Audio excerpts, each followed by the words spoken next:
que llaman la Navidad, ¿verdad? Ya el 25 de diciembre es el día de Navidad. Por ende, en lo grueso general del mundo se celebra, ¿verdad? Esta festividad. Pero se nos olvida realmente quién es el festejado y a quién debemos de recordar, porque ese día, ya sea el 24, que la gente se da los regalos, ¿verdad? O el 25, estamos esperando a ver, oh, ojalá que la lista que yo pedí de regalos, ¿verdad? Yo le dije a las chiquillas, ¿qué quieren ustedes? Y me mandan una lista, y le digo, pues yo no puedo comprarles todo eso, ¿verdad? Y estamos en la expectativa, ¿qué me irán a regalar? Oh, mira, que él no me regaló nada, qué bárbaro. Y estamos con esa expectativa, pero realmente, hermanos, se nos olvida quién es el homenajeado y qué estamos celebrando. Y aunque yo sé que un sector de la iglesia habla de que eso es paganismo y muchas cosas, y cada uno tendrá su punto de vista y se respeta, pero no podemos obviar algo que es innegable. Y es lo que dice la palabra, que Cristo vino a esta tierra. Dicen los estudiosos que no fue en diciembre, ¿verdad? Y esa fecha la ponen específicamente por algún tipo de celebración que se daba en la antigüedad, pero que dicen que por lo menos puede estar entre marzo y abril el nacimiento de Jesús, según los estudiosos. Yo esperaría que haya nacido como un 16 de abril, para que compartamos natalicio. Allá en el cielo celebraremos, bueno, que no hay fechas, ¿verdad? Pero sabemos que Él nació. Pero ¿qué representa para nosotros como cristianos el nacimiento de Jesús? Y yo quiero compartir esta enseñanza con ustedes, alusiva a esta fecha, pero también para que recordemos que Cristo nació y que Dios es con nosotros, hermanos, y que a partir de ese nacimiento hubo un impacto eterno en la humanidad. Podemos ver una humanidad antes de Cristo y una humanidad después de Cristo. Yo quiero que abra su Biblia, por favor, en Mateo capítulo 1, verso 21. Y me dicen amén cuando lo tienen. Damos gracias al Señor por nuestra hermana Gabriela, por su papito que están aquí. Qué lindo tenerlos en esta mañana. Y pues extrañamos a la hermana Socorrito, ¿verdad? Mateo capítulo 1, verso 21. ¿Lo tenemos? Dice así: y dará a luz un hijo y llamará su nombre Jesús. Dígalo conmigo. Y llamará su nombre fuerte. Y llamará su nombre Jesús. ¿Por qué? Porque Él salvará a su pueblo de sus pecados. La Navidad, hermanos, no es solo una conmemoración de un nacimiento histórico, porque según los historiadores, ¿verdad? Jesús sí nació. Hay fundamentos históricos que nos hablan, ¿verdad? De cómo sí hubo un nacimiento de un hombre que se llamó Jesús y que ese nacimiento se dio en Belén. Pero no es solamente, porque eso es importante mencionarlo. ¿Sabe que para mucha gente sí tiene la noción de un Jesús histórico, mas no de un Jesús hijo de Dios Salvador? Si usted va a Israel, hermanos, mucho del turismo tiene que ver con Jesús, ¿verdad? Y recordemos que el pueblo judío aún no lo ha reconocido como el Mesías, como el Salvador, pero ellos, como decía el hermano Oscar, todavía Jesús da dividendos, ¿verdad? Todavía la gente gana a partir de Jesús o a partir del hecho de que Jesús haya venido a esta tierra. Y escuchando yo un día a un hermano predicar, dice que él fue a Tierra Santa y se encontró con un turista y hablaron acerca de la figura de Jesús y él dijo, sí, nosotros sabemos que sí hubo un Jesús, que sí nació en Belén, hay data histórica, ¿verdad? Hay todo un documentos históricos, pero para nosotros es eso. Como decir, bueno, Juan Santamaría, aunque algunos dicen que Juan Santamaría nunca existió, ya después de, no sé, como de 100 años de estar celebrándole la batalla de Rivas, después dijeron que Juan Santamaría nunca existió, pero bueno, pero sí hay, hermanos, documentos históricos que hablan de Jesús, pero hay gente que o sea, saben, sí han oído de un Jesús y lo catalogan como un hombre muy bueno, que tenía muy buenas enseñanzas, pero de ahí nada más. No solamente celebramos el nacimiento histórico, hermanos, sino la celebración del acontecimiento más trascendental en la humanidad. ¿Y sabe cuál es ese acontecimiento? Dios irrumpiendo en la historia para redimir al hombre. Si usted lee todo el Antiguo Testamento, vemos cómo el pueblo de Israel, hermanos, iban rito tras rito, tras rito, tras rito, ofreciendo corderos, ofreciendo sacrificio por sus pecados, pero sin redención. Y después de Cristo, hermanos, nosotros podemos venir a Él en pecado porque todos venimos con una simiente pecaminosa. Y en Él, el cual fue el sumo sacerdote y se ofreció por nosotros un solo sacrificio, en Él hemos sido redimidos. El nacimiento de Jesús, hermanos, más allá de todo el movimiento que hay, hermanos, de economía, ¿verdad? Hay que ir a San José, ¿verdad? Yo me imagino que en todo el mundo, ¿verdad? Ayer me topé a Magali por ahí, yo venía de estar con papi y estaban esas paradas a que no había, ¿verdad? Y es eso de que compro, vendo, ¿verdad? Y todo el mundo hace lo que llaman el agosto, más debería ser el diciembre, ¿verdad? Todo eso, hermanos, más allá de todo eso, de todo ese ruido, de todo lo que el mundo nos quiere atraer en el silencio, nosotros podamos reconocer que Cristo nació y que esto marcó el punto donde la eternidad tocó el tiempo, donde la promesa se hizo carne, porque el pueblo de Israel cientos de años esperó la promesa de un Mesías redentor. Y donde la esperanza, hermanos, tomó forma humana. Como punto 1, el nacimiento de Cristo.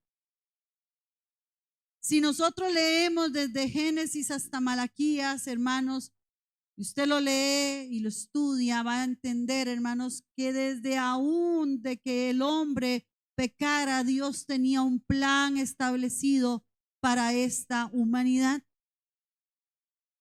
Y el nacimiento de Cristo es ese cumplimiento del plan eterno de Dios.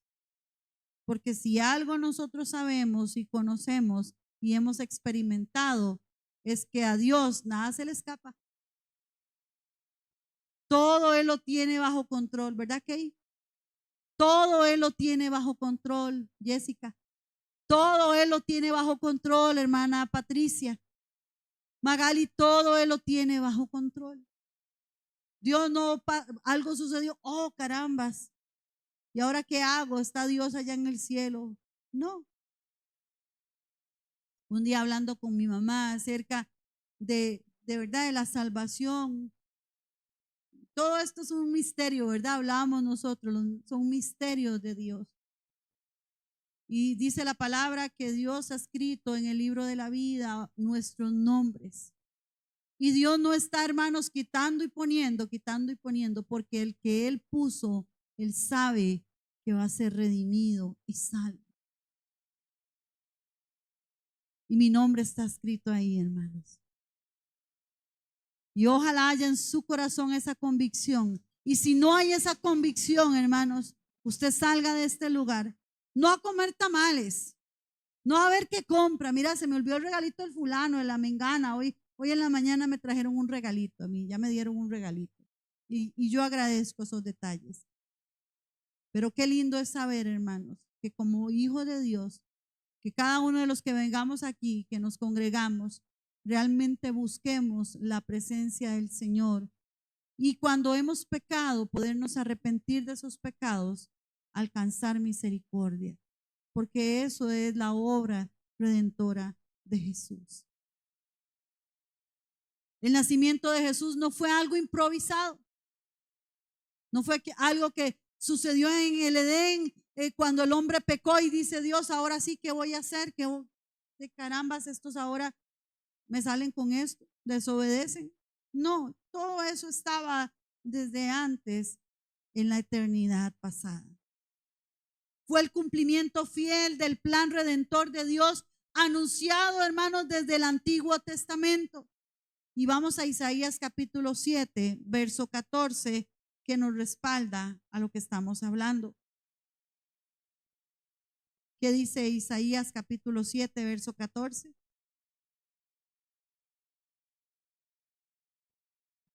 Por tanto, el Señor mismo dará señal.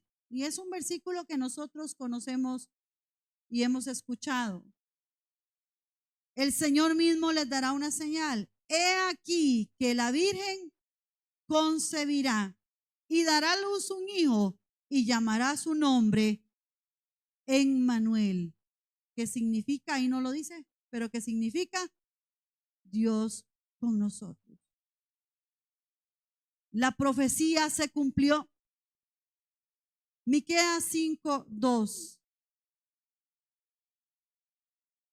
Si usted no sabe dónde queda Miqueas, búsquelo en el Antiguo Testamento, hermanos.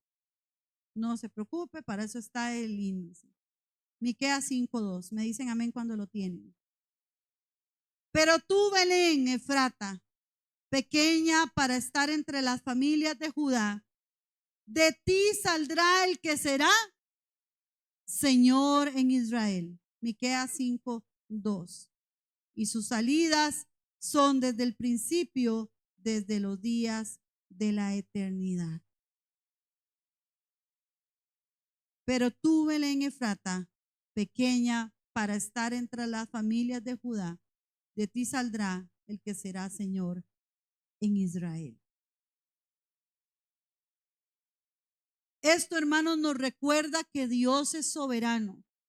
Porque si uno estudia un poquitito el contexto de Belén, hermanos, era un pueblo pequeñito, desestimado, no tan importante como Jerusalén, ¿verdad? Y eso nos habla, hermanos, de que Dios primeramente es soberano y que Él es fiel a sus promesas. Que el nacimiento de Jesús, hermanos, confirma que la historia no está fuera del control, ni su vida ni la mía están fuera del control de Dios. Por eso nosotros, hermanos, confiamos en su voluntad, que es buena, que es agradable y que es perfecta. Dios dirige la redención con una precisión perfecta como solo Él lo puede hacer. La humanidad puede confiar, hermanos, en un Dios que cumple lo que promete, aun cuando parezca tardar. Y es que, hermanos, muchas veces nosotros como seres humanos somos impacientes. ¿Verdad que sí, Anita? A veces somos impacientes. Y lo vemos muchas veces aún dentro de los hombres de Dios. Abraham, ¿verdad? Bueno, como no podía concebir con Sara, entonces, ¿qué hizo? Y hermanos, estudiando un poquitito acerca de eso, eso era una costumbre muy normal en esos tiempos, ¿verdad? No es que Abraham hizo algo incorrecto. Abraham hubiera hecho lo que cualquier hombre en esa época haría, que era que si su esposa no podía concebir, ellos necesitaban dejar descendencia. Recordemos que eso fue hace miles de años y que la tierra no estaba tan poblada como ahora, ¿verdad? Que ahora se busca el control natalicio. En esa época no, más bien había que tener más hijos y más hijos, ¿verdad? Y Abraham hizo lo que cualquiera pudo haber hecho, pero cualquiera, hermanos, a partir de su naturaleza humana y no esperando en lo que Dios le había prometido. Y entonces es ahí donde toman a Agar, una sirvienta, ¿verdad? Y nace Ismael. Tenemos que confiar, hermanos, y aunque dice la palabra que parezca que tarde, Él lo cumplirá. Porque no es en nuestro tiempo, hermanos. No es en nuestro tiempo. Dígale que está a su lado, no es en su tiempo. No es en mi tiempo. Dígalo usted, no es en mi tiempo. Porque ¿sabe qué, hermanos? Si lo hacemos en el tiempo de nosotros, entonces, ¿a dónde iría la gloria? Y todo lo que nosotros tenemos que hacer es ¿para qué? Para la gloria de Dios. Yo oigo como unos cantitos ahí, hermanos, pero no se desconecten. Segundo punto, la encarnación. Dios se hace hombre. La esencia del nacimiento de Cristo, hermanos, es la encarnación. ¿Se acuerdan lo que dice Juan capítulo 1, verso 14? Búsquelo ahí. Juan capítulo 1, verso 14.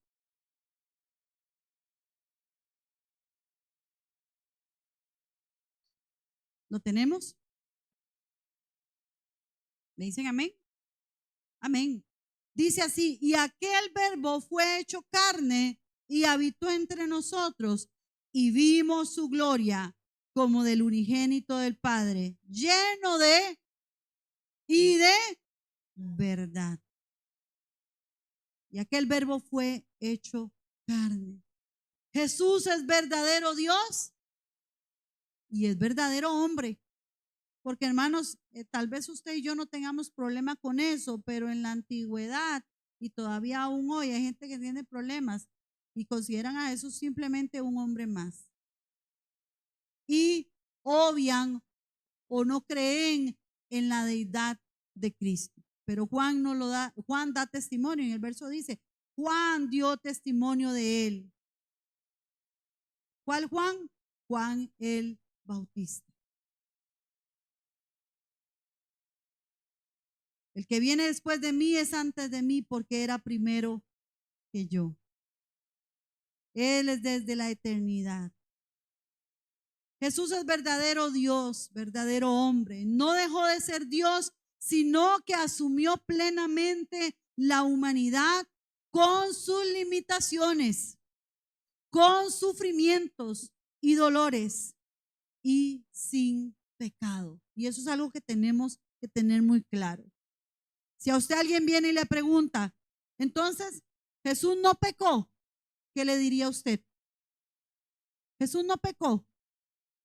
No, porque Él es sin pecado, porque Él es Dios. Pero tenía que venir, hermanos, con limitaciones y con sufrimientos. ¿Para qué?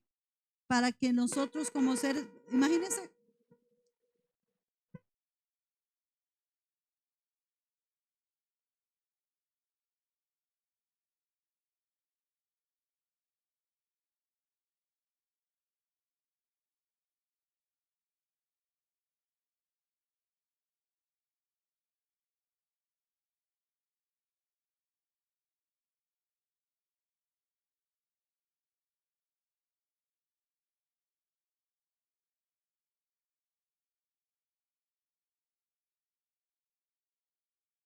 Sí. Imagínense, hermanos, que Jesús no hubiera padecido como hombre. Hay una palabra que se llama empatía, ¿verdad? Y solamente cuando uno está pasando por alguna circunstancia que alguien ya pasó, uno lo logra entender. Cuando uno no está, hermanos, cuando uno no tiene a ningún familiar en el hospital, uno vive la vida ahí, para arriba y para abajo. Pero hermanos, cuando uno tiene a una persona con alguna enfermedad, pareciera como que el tiempo a uno se le detiene. O así por lo menos lo he experimentado yo en estos días. Y todo, hermanos, el corre, porque yo tenía ya mis planes, ¿verdad? Para esta época, yo tengo mi negocio, yo decía, bueno, tengo que hacer esto, tengo que hacer lo otro, para vender, para esto, para aquí, para allá. Y todo eso, hermanos, se paró. ¿Por qué? Porque ahorita hay una prioridad y la prioridad es mi papá. Y bueno, estos días yo he estado yendo y yo le dije ayer, papá, usted sabe que yo no puedo ir hoy. Tranquila, hija, me dice. Él ya está, él sabe que entre mami y yo aquí nos acomodamos y la obra sigue, porque tenemos que continuar, ¿sí o no? Pero hasta que uno pasa por una circunstancia así, uno puede entender, hermanos, o tener cierto grado de empatía con alguien. Y Jesús, hermanos, tuvo que padecer como ser humano para que nosotros también, hermanos, pudiéramos tener ese grado de afinidad con él. ¿Qué hubiera pasado si Jesús hubiera venido totalmente divino, sin dolor, sin enfermedad? ¿Podríamos nosotros ligarnos a él, por decir una palabra? ¿O pudo haber él tenido alguna relación con el ser humano, hermanos, a partir de su deidad, simplemente, sin ser humano? No sé si me estoy dando a entender.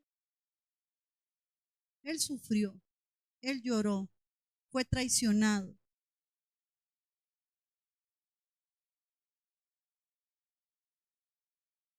Padeció, hermanos. Dios nos salva, hermanos, desde la distancia. Entra en nuestra realidad, camina con nosotros y ¿sabe qué? Él comprende nuestro dolor. Él padeció. Dice la palabra que aún fue tentado en todo. Hebreos 4:15. Porque no tenemos un sumo sacerdote que no pueda compadecerse de nuestras debilidades. Por eso, hermanos, Jesús debió hacerse hombre y padecer como nosotros padecemos. Punto 3. Un nacimiento humilde que confronta el orgullo humano. A mí me gusta particularmente, en algún momento de mi vida me hubiera gustado estudiar psicología, porque a mí me gusta mucho analizar a la gente. Yo soy muy hablantina, pero también me gusta mucho escuchar a la gente, porque a partir de lo que la gente habla, hermanos, eso es lo que hay en su vida. De hecho, la palabra lo dice. De la abundancia del corazón, ¿qué? Habla la boca. Y a mí particularmente, no sé si es algo parte de mi personalidad, porque, bueno, ahí en el hospital eh, yo gozo con papi porque papi todo el tiempo, a donde quiera que él si va conmigo, ella es mi segunda hija, ¿verdad? Ya la gente se queda viendo así como buscando el parecido, ¿verdad? Entonces yo le digo a la gente, se puede notar, ¿verdad? El parentesco, la gente, ¿verdad? Se queda así. Un día me dice una señora, él es su esposo, y yo, ay no, carambas. Yo dije, saqué tres conclusiones, o me veo muy viejita, o mi papá se ve muy joven, o creen que es mi sugar daddy, ¿verdad? Digo, no, no, es mi papá. Y papi tiene siempre, ¿verdad? Donde quiera que él va, ¿verdad, mami? Y puede ir a un lugar hasta 2 y 3 veces, y ella es mi esposa. Y empieza a hablarle de mami, ¿verdad? O ella es mi hija, es mi segunda hija, y ella hace esto y hace lo otro, ¿verdad? Y él empieza a hablarle a la gente de nosotros. Y a mí me hace mucha gracia porque eh, un día le decía a una de las enfermeras, dice, ella es la que físicamente se parece menos a mí, dice, mis 4 hijos, ella es la que físicamente se parece menos a mí, pero del carácter es la que más similitudes tiene. Eh, yo tengo, creo que podría decirles un 95% del carácter de papi y un 5% del de mami. Porque sí hay momentos donde, ¿verdad? Como dicen, me enchaqueto, ¿verdad? Yo casi siempre soy muy, muy apacible, muy tranquila, me molesto, pero me quedo callada. Nada más respiro y sigo adelante. Y, Y si hay algo en lo que yo me siento contenta es en tener un carácter parecido al de papi.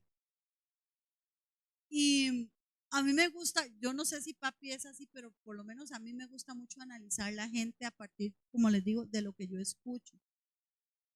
Y si hay algo que los seres humanos tenemos, creo que todos en común, en un menor o mayor grado, es que todos somos orgullosos.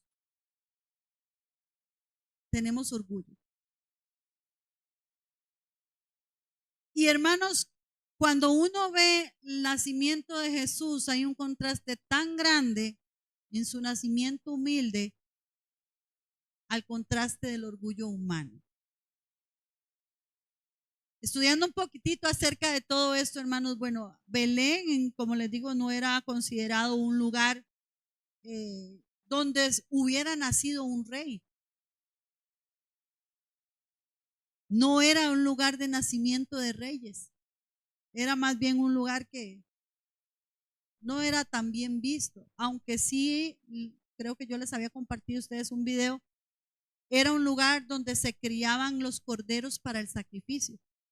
Y todo eso, hermanos, tiene un simbolismo, ¿verdad? Uno lee, de Belén, y por qué de una virgen, y todo eso, hermanos, es todo trazado en el plan de Dios para la salvación. Pero hermanos, Cristo no nació en un palacio donde los judíos hubieran considerado que él debería de haber nacido, que el Mesías debió haber sido un rey muy poderoso, sino que nació, dice la palabra, en Lucas capítulo 2, verso 7, y lo acostó en un pesebre, porque no había lugar para ellos en el mesón. ¿Y un pesebre, hermanos, qué es? ¿Alguien me podría decir qué es un pesebre? Términos más ticos, más conocidos. Ajá. El comedero, sí, es un comedero donde ahí le dan el alimento a los animalitos, ¿verdad? Que estén ahí. Este acto, hermanos, del nacimiento de Jesús, de cómo él, dice la palabra, no nace en un palacio, sino que siendo bebé es puesto en un comedero, en un pesebre, nos habla tres cosas importantes del carácter del reino de Dios. Y es que nosotros tenemos que poner nuestra vista o nuestra mirada en el reino de Dios y no en el reino de este mundo. ¿A dónde estamos poniendo nosotros la mirada? El primer punto, humildad en lugar de arrogancia. Punto 2, un servicio en lugar de poder. Él vino a servir, dice él, ¿verdad? ¿Se acuerdan allá en Juan? Cuando él les lava los pies a sus discípulos, que era una labor que ejecutaba el más humilde de los siervos, el más insignificante, mas él lo hizo porque él vino a, y esa debe de ser, hermanos, nuestro ejemplo a seguir, servirle a los demás. Y 3, gracia. ¿Qué es gracia? ¿Alguien me puede decir qué es gracia? Gracia es un don, un regalo no merecido. Gracia en lugar de mérito. Usted ha conocido gente que dice, no, si yo soy más bueno que fulano. ¿Sí? Yo soy, o tal vez usted mismo ha expresado en algún momento, ay, pero yo soy muy bueno. Hago esto, hago lo otro, doy caridad, visito a los ancianos, visito a... Hermanos, ¿y sabe qué hay ahí en esa disfraz de humildad? ¿Qué se disfraza? Orgullo. Y eso, hermanos, contrasta con la vida de Jesús. Humildad, servicio y gracia en lugar de mérito. Porque recibimos de gracia, hermanos. Usted y yo no hicimos nada. No tenemos méritos, no ganamos puntos con Dios. Es que voy a congregarme porque si no, como que Dios me tacha y me pone puntos menos. Voy a diezmar porque si no, Dios me quita la estrellita de oro. No, hermanos, si usted se congrega, si usted diezma, por eso yo creo que no habría necesidad de uno estar predicando, de congregarse, de diezmar, de ayudar, de ser testimonio, porque lo que recibimos de gracia deberíamos darlo de gracia. Pero ¿sabe qué somos muchas veces? Malagradecidos. El nacimiento de Cristo, hermanos, redefine el valor humano. Si nosotros pusiéramos a un rey muy rico aquí y pusiéramos a un mendigo,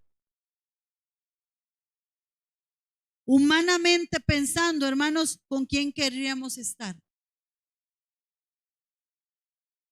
¿Alguien me podría responder? ¿Con el rey? Con el rey. Porque uno podría pensar humanamente, ¿el mendigo qué me puede dar a mí? Dios exalta, dice la palabra, al humilde y ofrece salvación a todos. Y dentro de lo que uno lee, hermanos, ¿a quienes se les presentó el ángel primeramente para anunciarles el nacimiento de Jesús? ¿Se acuerdan? A los pastores. ¿Quiénes eran los pastores? Dentro de la sociedad judía, ¿quiénes eran los pastores? Los más humildes.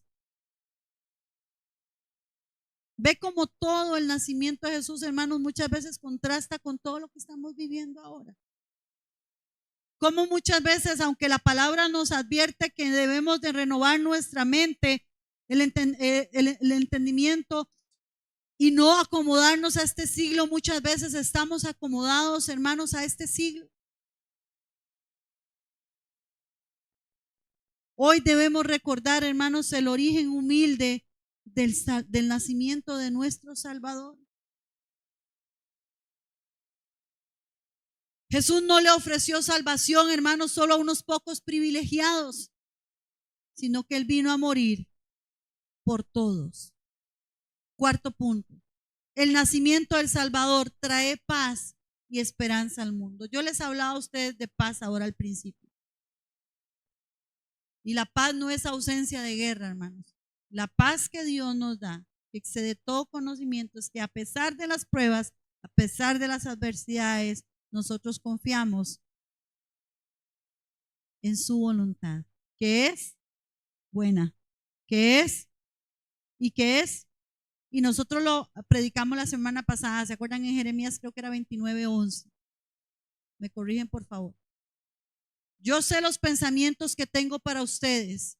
¿Pensamientos de qué? De bien. Y hablábamos de los sueños, ¿verdad? Los sueños de Dios.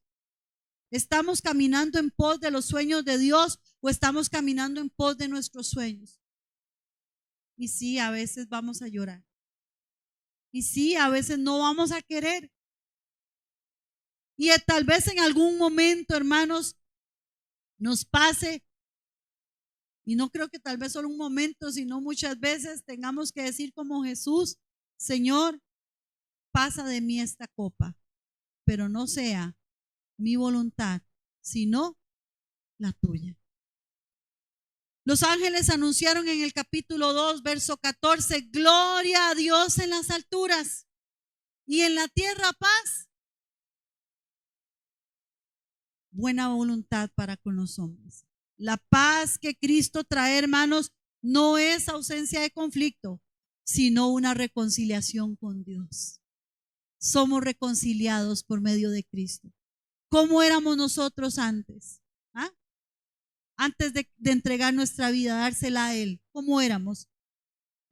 Vivíamos en guerras, en pleitos, con los demás, con nosotros mismos, porque no había paz, hermano. Porque no habíamos conocido al príncipe de la paz.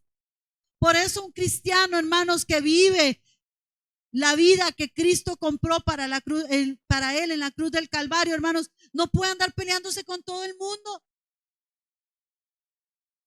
Hay gente que se levanta en las mañanas y si no es con el gallo que se pelea con el desayuno, se pelea con el esposo, se pelea con la esposa, se pelea con los hijos. No hay paz. No hay reconciliación con Dios. paz. Es reconciliación con Dios. Romanos 5, capítulo 5, verso 1. Justificados pues por la fe, ¿qué tenemos? Paz. Diga conmigo paz. Dígale al que tiene a su lado, paz. ¿Paz con quién? Con Dios. Nosotros estábamos enemistados. Yo un día hablaba con alguien y me decía, es que esta persona está muy dañada. Y le digo yo, todos venimos dañados. Hasta yo, hermano, que fui criada en el evangelio, todos venimos dañados. Ahora, el daño es mayor, ¿verdad? Cuando a uno le explican un poquitito lo de la operación de papi, toda esta situación, ¿verdad? Y uno empieza a hacer ahí alegorías. Hay un muchacho que está internado con papi, que también yo les voy a pedir por favor que estén orando por él. Se llama Jefferson. Muchacho de 21 años, le pasó algo similar que a papi. ¿Verdad? Él se le perforó también el apéndice. Y hay varias gente con ese tipo de problemas en el colon, en el apéndice, ¿verdad? Y recordamos algo muy importante, hermanos. Yo puedo decir lo que en el caso de mi papá no sé qué fue lo que pasó, pero muchas veces el estómago dicen que es un órgano que tiene memoria. Y cuando usted se enoja, se enchicha y todo, ¿a dónde va a dar todo eso? Yo puedo decir que en el caso de mi papá no es así, fue papi, ¿verdad? No sabemos qué pasó, ¿verdad? Todavía yo estoy investigando un poquitito a ver qué es esa carambada del bendito apéndice, ¿verdad? Porque es un mal que es muy recurrente y no hay edad. Uno ve desde de muchachitos muy jóvenes, niños, hasta adultos como mi papá, ¿verdad? Pero el estómago recibe todo eso, hermano. Cuando usted anda peleándose con todo el mundo y le da cólera todo, ¿sabe quién resiente todo? Su pobre estómago, hermano. Y es ahí donde empezamos a sentir ahí como, ¿verdad? Y que la gastritis y que la colitis y todo el asunto. Pero hermanos, nosotros hemos sido reconciliados con Dios. Y todos venimos dañados en un grado mayor o en un grado menor, pero necesitamos a Jesucristo, que es el dador de paz, el que nos reconcilió con Dios. Si usted, hermano, no vive en paz, examínese. Dígale al Señor como el salmista, escudriña mi corazón, porque engañoso es. Yo soy bueno, yo soy mejor que ellos. Yo soy mejor que los cristianos. Yo soy mejor que el fulanito. Yo soy mejor que el sutanito. Hermanos, y eso oculta realmente nuestro orgullo. Y tal vez a veces no lo decimos, pero ¿sabe qué? Lo pensamos. ¿Por qué yo estoy pasando por esto? Si yo soy mejor que fulano. ¿Se acuerdan de Asaf? El salmista. Salmo 73, me corrigen, ¿verdad? Y Asaf decía, ¿y por qué? ¿Por qué estoy pasando por esto? Si mira, Dios, aquellos que hacen el mal y se burlan de ti. Y dice Asaf en un momento que él entra a la presencia de Dios. No fue que lo reconoció por mérito humano, sino entrando a la presencia de Dios, me di cuenta que tan necio fui yo.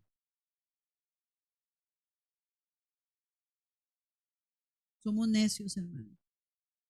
El único que puede reconciliarnos con Dios es Jesucristo. Tenemos paz por medio de la justicia que es en Cristo Jesús. El nacimiento de Jesús, hermanos, nos ofrece perdón al pecador.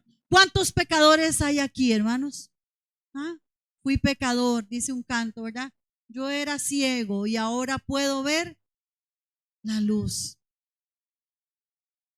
Esperanza al quebrantado y vida nueva al que cree. ¿Cuántos tienen vida nueva? Dice su palabra, las cosas viejas pasaron. Es que, hermana, lo que yo hice hace 10 años, hermana, mire lo que yo hice ayer, las cosas viejas pasaron. No permita, hermanos, que el enemigo ni usted venga a traerle, hermanos, y echarle en cara su pasado, si usted en Cristo es nueva creación. Quinto punto, para ir concluyendo.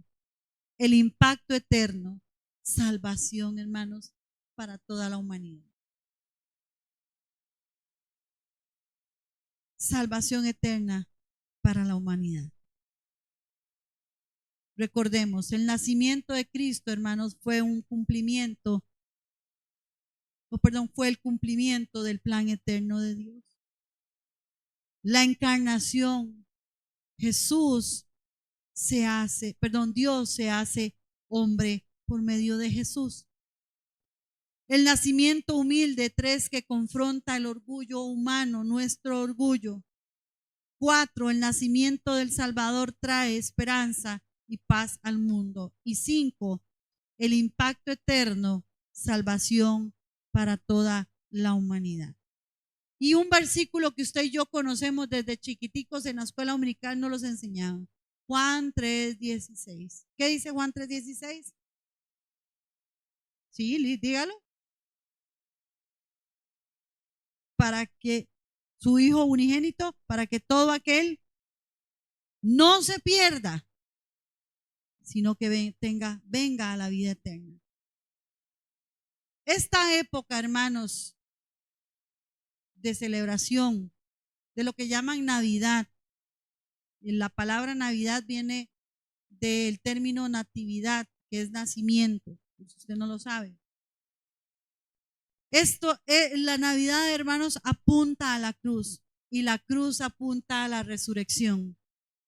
El pesebre, hermanos, nos anuncia la redención y esto trae el impacto a la humanidad, porque ya la humanidad por medio de Cristo no está condenada al pecado. En Cristo hay salvación, hay adopción y hay vida eterna. ¿Cuántos dicen amén? Se lo repito si usted no lo oyó. En Cristo hay salvación, en Cristo hay adopción y hay vida eterna.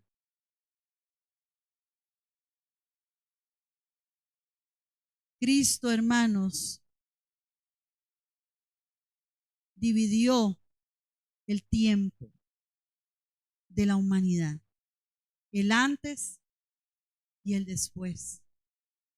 El antes, el hombre buscaba por sus medios llegar a Dios, ofrecer sacrificios para recibir perdón, pero nunca la redención. En Cristo, hermanos, nosotros somos redimidos. ¿Se acuerdan qué es ser redimido? ¿A qué se refiere la palabra redimido? Es decir, que se pagó un precio por nuestra libertad. Vivámoslo, hermano. Disfrutemos la vida abundante que Dios compró en la cruz del Calvario por medio de su Hijo Jesucristo. No vivamos, hermanos, como la gente allá afuera, cargada, llenas de ansiedad, llenas de perturbación, que si me alcanza la plata, que si no me alcanza la plata, que si doy, que si no doy, que si los tamales, que si no como, que si esto, hermanos. Recordemos ese día, hermanos. Podamos unirnos en familia y agradecer por Jesucristo nuestro Salvador, el que compró vida eterna para nosotros. Porque, hermanos, nosotros íbamos a vivir una eternidad. Para todos es la eternidad, ¿sí o no? Pero va a haber una diferencia. Para el que creyó, hermanos, una eternidad con Dios. Para el que no creyó, una eternidad separado de Dios. El nacimiento de Cristo, hermanos, nos confronta con una verdad poderosa que usted y yo no podemos ignorar. Esa verdad es que Dios no se rindió con la humanidad. Nosotros no, yo creo que se lo decía un día estos a alguien, nosotros no lo buscamos a Él, Él nos buscó a nosotros. A veces nosotros decimos, ay, sí, es que yo hice tal cosa, y a veces nos damos mérito de salvación. No, hermanos, no hay mérito para el ser humano en la obra y el plan de la salvación. El único que merece gloria y el que tiene mérito es Dios, porque no se cansó de nosotros, hermanos. Porque nosotros los seres humanos una y otra vez hacemos cosas en contra de Dios. Y Dios en ese incansable amor, hermanos, busca cómo darnos su amor y su salvación. En Jesús Dios se acercó, Dios habló, Dios amó y Dios salvó. Estamos nosotros teniendo en la casa nos gusta siempre tener un devocional diario en las noches, que es como el momento en que podemos estar ya los 4 juntos, y tal vez a veces estamos cansados, ¿verdad? Pero ahí lo hacemos, hermanos, y gracias a Dios ya tenemos varios años. Yo le invito a que usted lo haga. Si usted no lo hace, hágalo, empiece a fomentarlo en su familia. Aproveche si usted tiene hijos pequeños, empiece a inculcarles eso. Si usted tiene hijos adolescentes, empiece a inculcar el valor del devocional diario, hermanos, que ellos tengan ese contacto con Dios a diario por medio de la oración. Yo le decía un día estos a una de mis hijas, hermanos, Dios nos habla, ¿sí o no? Y a veces, hermanos, su voz es tan audible, hermanos, que nos golpea. Pero Dios nos habla. Y yo le decía a una de ellas, si la gente dice que Dios no le habla, ¿sabe por qué es? ¿Por qué creen ustedes que es? No oran, no escudriñan la Biblia. Pero hermanos, Dios nos habla. Dios nos habla. Si usted quiere vivir una vida de pecado, hermanos, o una vida ahí tibia, como creo que yo lo compartí con el grupo de mujeres, he estado compartiendo unas enseñanzas, como un tipo de cápsulas, léalas, saque un ratito, hermano, así como usted saca para leer el periódico, o para ver en Facebook la vida del fulano, el mengano, tome tiempo para leerlo. Y yo les hablaba de la Odisea. ¿Se acuerdan de la Odisea? ¿Por qué fue censurada la iglesia de la Odisea? Porque ellos se creían ricos siendo pobres. Perdón, sí. Y el Señor les dice, ustedes son pobres en el... Pero había algo que es muy característico y eso es bonito cuando ya el pastor ha dado varias enseñanzas sobre las 7 iglesias del Apocalipsis, porque él les menciona, el Señor les menciona algo que tiene que ver con el contexto de ellos. En el caso de la Odisea, yo les compartí, la Odisea estaba entre 2 ciudades. Una de esas ciudades, ahorita no me recuerdo bien, que tenía aguas calientes, ¿verdad? Era como San Carlos, ¿verdad? Esas agüitas temperadas, ¿verdad? Calientitas que servían para la sanidad. Y había otra ciudad que tenía aguas frías, que eran aguas propias para poder tomar. Pero la Odisea tenía una particularidad, estaba en medio de esas ciudades. Y entonces ellos tenían unos canales donde venía el agua caliente y venía el agua tibia, el agua fría. Pero cuando llegaba a la iglesia, a la Odisea, a la ciudad de la Odisea, ¿sabe cómo llegaba esa agua? Tibia. Y a veces nosotros estamos así, hermanos. Hay una tibieza espiritual. Y dice la palabra, por cuanto no eres frío, ni eres caliente. Y a veces cuando hablamos de frío, ¿verdad? Pensamos como que alguien está mal, como que hay que estar no. Por cuanto no eres útil ni siquiera para beber, ni eres útil para sanar, te vomitaré de mi boca. Y nosotros, hermanos, hay un llamado al arrepentimiento. Mucha gente se empieza a ausentar en diciembre, ¿verdad? O eso pasaba hace muchos años, yo no sé si todavía sucede, ¿verdad? Y está bien, si usted va a ir a pasear, vaya, disfrute, pasee, pero no se desconecte de la presencia del Señor. Tome tiempo. Y nosotros tenemos ese devocional y estábamos con el pan diario, pero ya después mi esposo nos dijo, ¿qué les parece si vamos a retomar como un tipo de estudio en familia? Y tomamos un temita ahí y después ahora estamos con otro tema donde estamos estudiando sobre el Espíritu Santo, sobre la fe. Y hermanos, que traigamos la palabra a nuestro hogar. Si usted es creyente, traiga la palabra. La palabra no vuelve vacía, hermanos. Y yo les decía a mis hijas, yo las amo tanto a ustedes, pero Dios las ama más. Y hay momentos donde nosotros tomamos decisiones y nos equivocamos, pero dice la palabra que Él es fiel y justo para perdonarnos, para limpiarnos de todo pecado.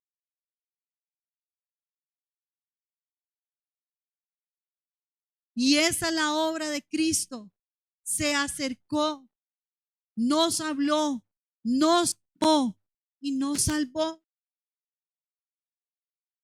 Celebrar la Navidad, hermanos, no es dar regalos o comer cierto tipo de comidas. Celebrar la Navidad es proclamar, hermanos, que la luz venció las tinieblas. Emmanuel, Dios con nosotros. Y yo les decía, hablando del Espíritu Santo, lo estudiamos, ¿se acuerdan, chiquillas? Yo les decía, ya en el Antiguo Testamento, hermanos, el Espíritu Santo llegaba y tomaba a una persona, pero después, ¿qué pasaba? Se iba. Pero ahora que nosotros estamos en lo que se llama la dispensación del Espíritu Santo, ¿ustedes han oído ese término? ¿No? ¿Sí? ¿Ok? ¿Qué es la dispensación del Espíritu Santo?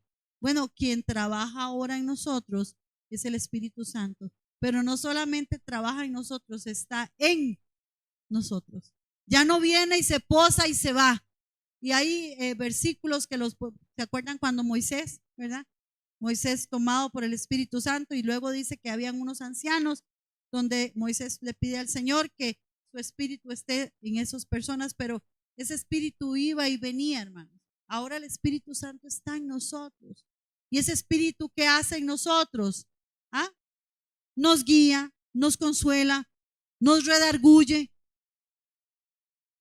nos convence de pecado.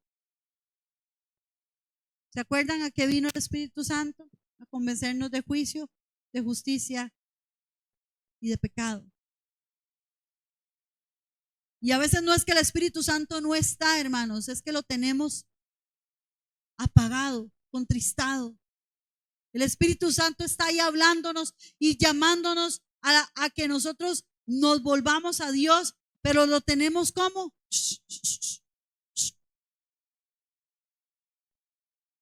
no, soy yo voy a hacer las cosas, son mis decisiones.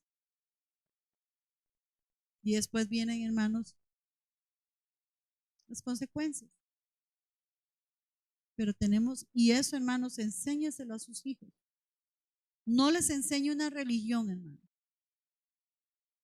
No les enseñe que ellos tienen que venir a la iglesia sí o sí. Enséñales el propósito de por qué venimos y nos congregamos. Enséñales con el ejemplo, hermanos, a qué Dios sirve a usted. Y sus hijos van a ver el Dios tan grande al cual usted le sirve. Y Dios se va a glorificar. Peleemos la buena batalla, hermanos. Peleemos por nuestra familia. Oremos por nuestros hijos. Oremos por nuestros esposos. Oremos por nuestros padres, hermanos.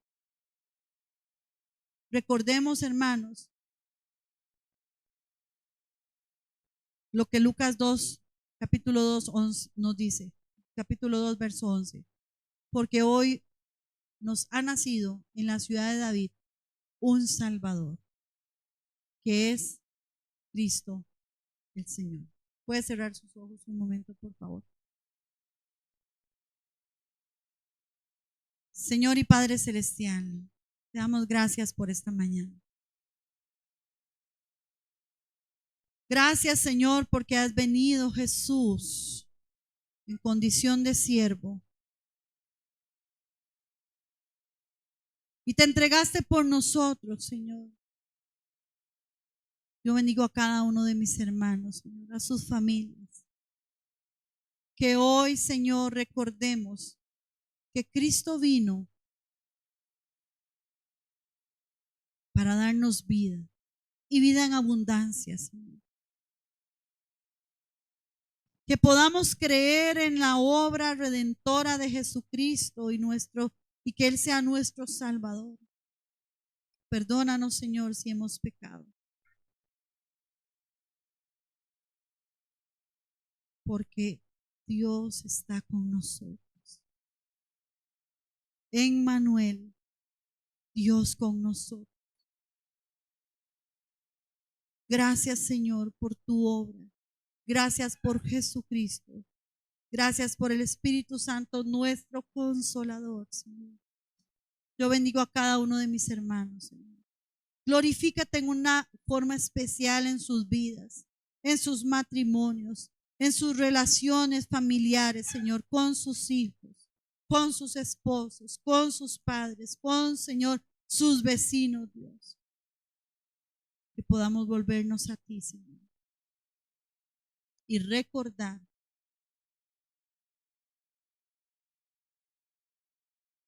que un niño nos es nacido, hijo nos es dado.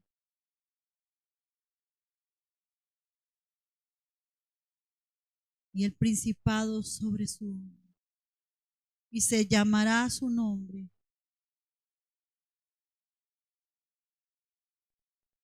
Admirable, Consejero, Dios fuerte, Príncipe de paz.